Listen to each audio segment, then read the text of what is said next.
I can get down with some war footage though. Wait, there's that video of the Ukrainians, and they're in a Bradley fighting vehicle, and they take out the Russian T-90 tank.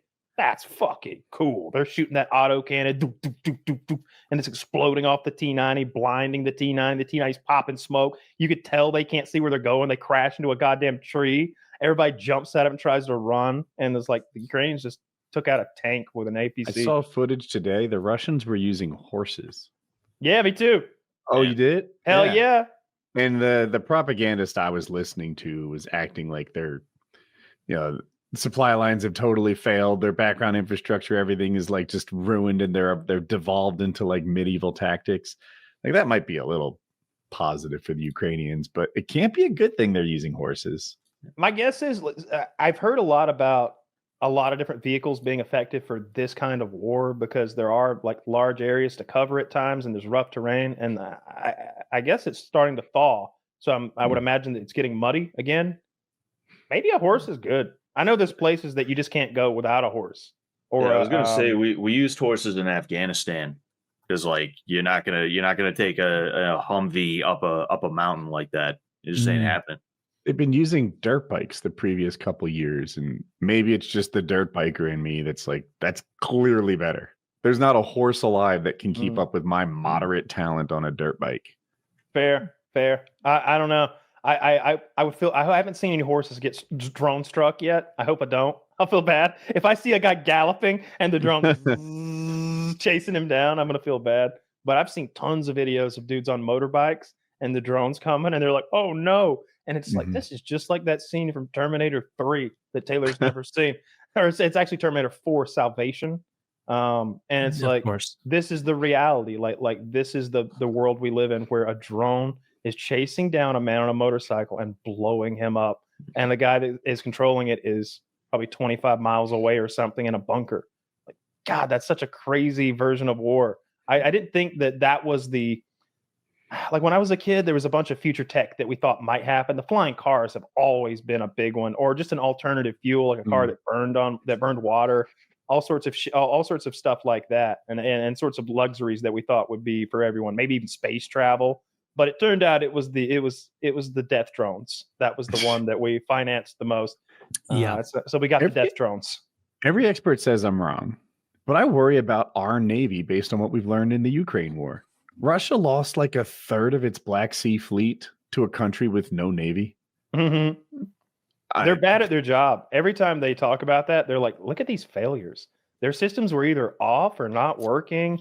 Like their early detection stuff. That one boat that they sank with those Neptune missiles or something like that. Yeah, first one it's a Ukrainian-made missile. Yeah. It was Russia's flagship. I think that boat's job was doing that. Like it's like, what are you good at? Oh, we shoot cannons. What are you good at? We launch aircraft. What are you good at?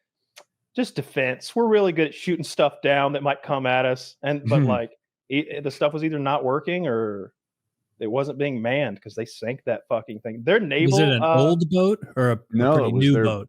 It was their flagship boat in the entire Russian Navy. I think to be fair, I think they have two of the same thing, and they lost one of them.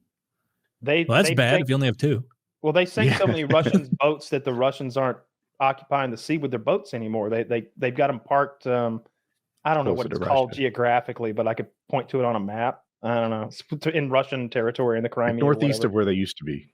Yeah, they can't go. They can't go over there, or they get hit with those missiles or those fucking ski-doos that the Ukrainians invented. The Ukrainians have stealth jet skis that are unmanned, and you can imagine a jet ski that's made not to be ridden but just to be operated. It can be really low to the water and painted black and stealthed out and quietened down, and it just zooms out to sea with full of explosives. You can put a ton of explosives on a jet ski.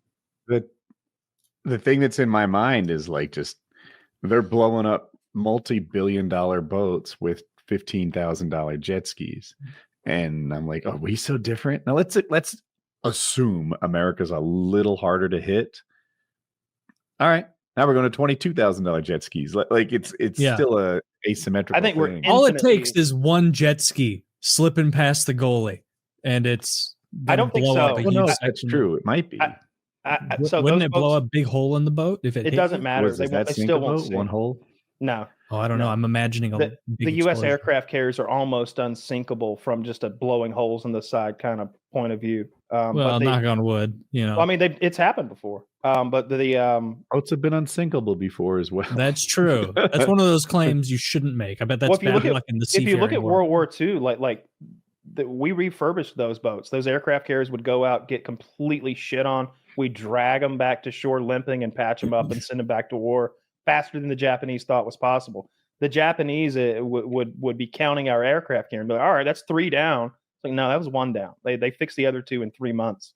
I think that the aircraft carrier groups are composed of just system after system of redundancy to detect and eliminate any threat, whereas the Russians just had that boat out there in the water.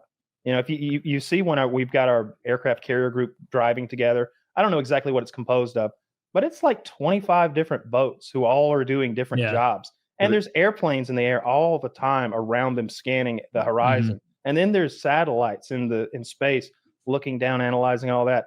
And then there's underwater drones that look like manta rays that we have now that are stealth underwater drones.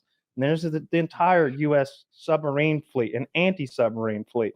You know, there's hunter-killer subs we have that do nothing but hang out under the ice cap, stalking the Russians. And you're talking about the aircraft carrier. What about one of the other ones? Like, they're all billions, I think. I don't think they're all billions, but they're all really expensive. I hear you, but I just imagine that if we're in a war against the people with jet skis, like while they're launching their one jet ski, we probably just destroyed their whole homeland, right? Like their president's probably Afghanistan went though. We just spent so much, and they operated so cheaply. Eventually, we were like, "Fuck it." Mm-hmm. Well, I mean, I think if we right. Scott would know better than me. What's that? What's Scott? He mentioned Afghanistan. Go ahead, please.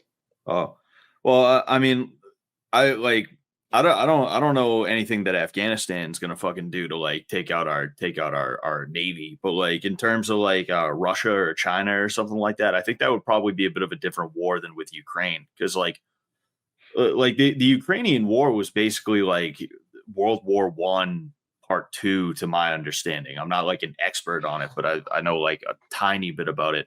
I feel like the jet ski things, yeah, those are a little nerve wracking, but I feel like we would probably see what's going on and be like, oh, let's fix that before it becomes a problem. And then other than that, I don't think we're just going to be parking our shit like off the coast of an unsecured area, you know? Yeah. We'd hopefully do our due diligence. And I've seen the list Kyle's talking about where it's like for every 1 carrier, there's 8 destroyers. Mm-hmm. And for every 1 carrier and 8 destroyers, there's 15, whatever the next boat down is called. And it's like little orbits, it seems like, where it's like, all right, you guys cover this boat, and then you littler boats cover the boats covering the big boat. And then the subs cover the little boats covering the bigger boats covering the biggest. And it's like, it would be a nightmare to try and attack that giant boat. But that's not even the goal, right? The goal is to make us to not want to fight anymore. Yeah. And my point was focused on the idea that it's so much cheaper to break things than to make things. Mm-hmm. I worry we're the people with the big balloons that get popped, and they're the people with the needles. And it's like, fuck, you know how hard it is to make balloons? The people with the needles have their own balloons, though. The thing with Afghanistan and some ragtag group of villagers like that is they don't have big balloons to pop. They can just disappear into the mountains, and and even if you kill them all, they're probably part of some goddamn tribe that's across the mountain range. There's going to be another group of people that hate you because you killed their cousins or some shit. But if you're dealing with a near peer like China or Russia, and they're attacking our aircraft carriers, then we're at war. So I would imagine we're just destroying their homeland, right?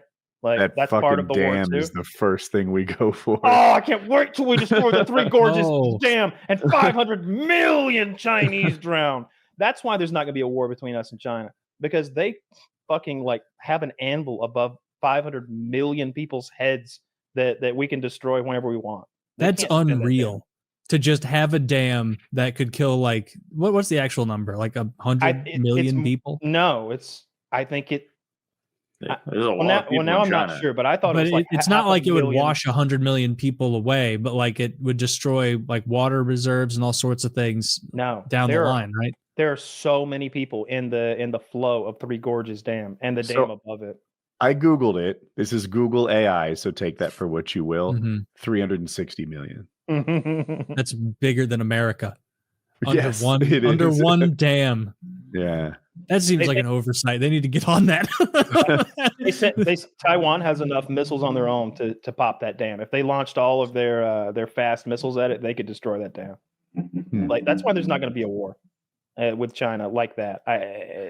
Not that World War III when it all stakes, just short of nuclear kind of war. That ain't going to happen because they've got an anvil above their head. Like that would end the war right there. You kill 350 million of their people. Can you imagine the disease that would come after?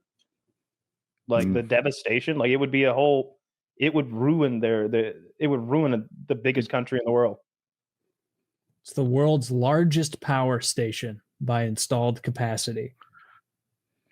It changed the rotation of the Earth. Get this, 95 plus minus 20 TWH per year of electricity. Try and wrap your mind around that. That's terawatt hours. Of course it is. I mean, I work in petawatt hours. Don't bother. No, it's so big it altered the rotation of the Earth. It's holding back. They shouldn't be able to do that unilaterally. We should get. We should be able to weigh in on that. I like how the Earth was turning. China, change it back. We have to have leap years because you guys have a fucking giant.